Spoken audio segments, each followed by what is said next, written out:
Hi, Amy Perez here, trying to present about depression and the holistic approach on how to deal with. So I'm pretty happy that I choose this topic because it's just becoming epidemic and is the number one cause of disability in the world. More than 300 million people suffer from depression worldwide, and in the United States the number is just reaching epidemic proportion.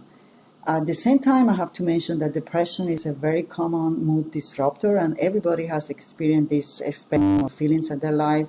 It's just the price of being alive, and it's kind of like in the East culture is part of the existential suffering, the emotional suffering.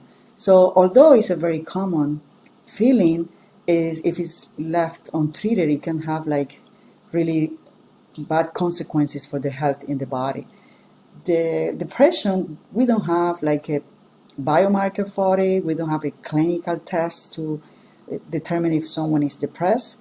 The way is a patient is diagnosed with depression is basically by going through a series of symptoms, and if those symptoms are present more than 2 weeks, then the patient is quickly labeled as depressed, and a medication is offered for those symptoms. But in my experience, in my research, I think depression it goes beyond any like emotional problem or just a neurotransmitter disorder. Depression is something more complex that it includes emotional, physical, environmental factors that could lead to those feelings. And instead of quickly labeling a patient like depressed and offering antidepressant, it's better to go like a more holistic approach and just do a proper physical exam to look for sign of nutritional deficiencies, for other comorbid diseases that could be present that is usually leading also to depressive symptoms like insulin resistance, like thyroid dysfunction, adrenal dysfunction, all of these conditions, a patient with cancer, with autoimmune disorders, all of these conditions lead to depressive symptoms. So it's very important to do a thorough evaluation, gather a proper clinical and medical history, the medication the patient is taking for what conditions, because many of the medications prescribed in the medical world, one of the side effects many of them have is depression by itself, like hypertensive medication, steroids for inflammatory conditions. So it's very important to consider all of these factors instead of just quickly prescribing an antidepressant.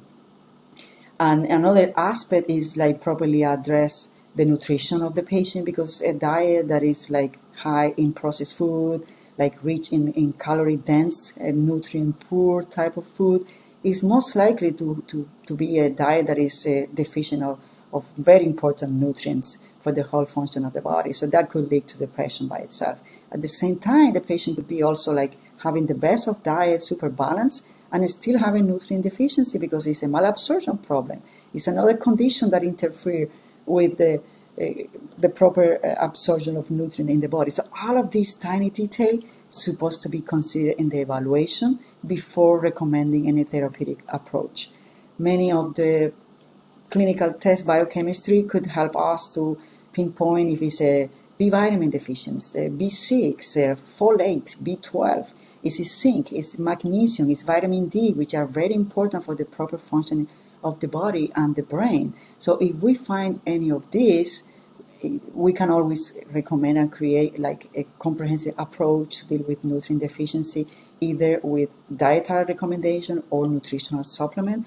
Once we pinpoint the conditions and that are causing most likely the depression, then we recommend supplements or diet, and we follow up with that patient. We create a system that could support them through the process, because when depression hits, in many cases it hits very hard, and even when the condition is known, it's super hard to help people come out of those conditions. So the proper support, stress management technique, exercise, dietary approach, nutritional supplement, and psychological support are really part of the comprehensive intervention to help people with depression, and follow up tweaking those nutrients and the diet to see if it's working or not could help definitely the patient to improve their condition and don't have the side effect that the psychotic drugs have on the well-being of the patients.